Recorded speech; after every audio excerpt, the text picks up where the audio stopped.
అంటే నార్మల్ ఇప్పుడు గ్లో కోసం నేను మొన్నటి వరకు ట్రీట్మెంట్స్ అన్నీ వచ్చాయి. ఆ నార్మల్ గ్లో తోటి కంపేర్ చేసేటప్పుడు కొరియన్ స్కిన్ గ్లాస్ ఎలా ఉంటుంది? ఇప్పుడు నార్మల్గా కొంతవరకు ఇప్పుడు ప్రోడక్ట్స్ చాలా కొరియన్ ప్రోడక్ట్స్ వచ్చేసాయి.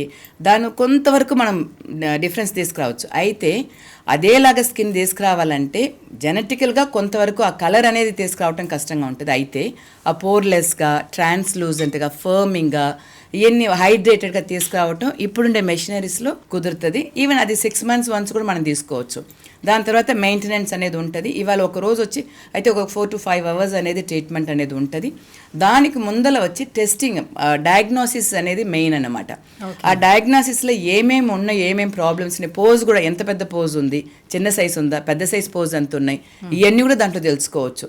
అదేలాగా ఇన్ఫ్లమేషన్ వల్ల పిగ్మెంటేషన్ ఉందా, లేకపోతే ఇన్ఫ్లమేషనే ఉందా, అన్నీ తెలుసుకొని దానికి తగ్గట్టు ట్రీట్మెంట్ ఇచ్చేటప్పుడు ఆ కొరియన్ స్కిన్ హైడ్రేటెడ్గా, గ్లాసీ స్కిన్గా, రోసీ స్కిన్గా మనం ఇక్కడ కూడా తీసుకురావచ్చు. ఓకే, పిగ్మెంటేషన్ ఉన్న వాళ్ళకి కూడా తీసుకురావచ్చు. పిగ్మెంటేషన్ ఉంటే ఇప్పుడు అదే డాక్టర్స్ ఏం చేస్తారంటే ఆ టెస్ట్ చేసేటప్పటికి పిగ్మెంటేషన్ ఎంతవరకు ఉంది, సో ఎందువల్ల ఆ పిగ్మెంటేషన్ వచ్చింది. పిగ్మెంటేషన్ అంటే జనరల్గా ఒక పిగ్మెంటేషన్ ఒక ట్రీట్మెంట్ అలా మనం ఇవ్వనవదు. ఎందువల్ల వచ్చింది, ఎంతవరకు డెప్త్లో ఉంది, ఎపిడర్మిస్ వరకే ఉందా, డర్మిస్ వరకు వెళ్ళిపోయిందా, ఇవన్నీ తెలుసుకొని దానికి తగ్గట్టు ట్రీట్మెంట్స్ రికమెండ్ చేస్తారు.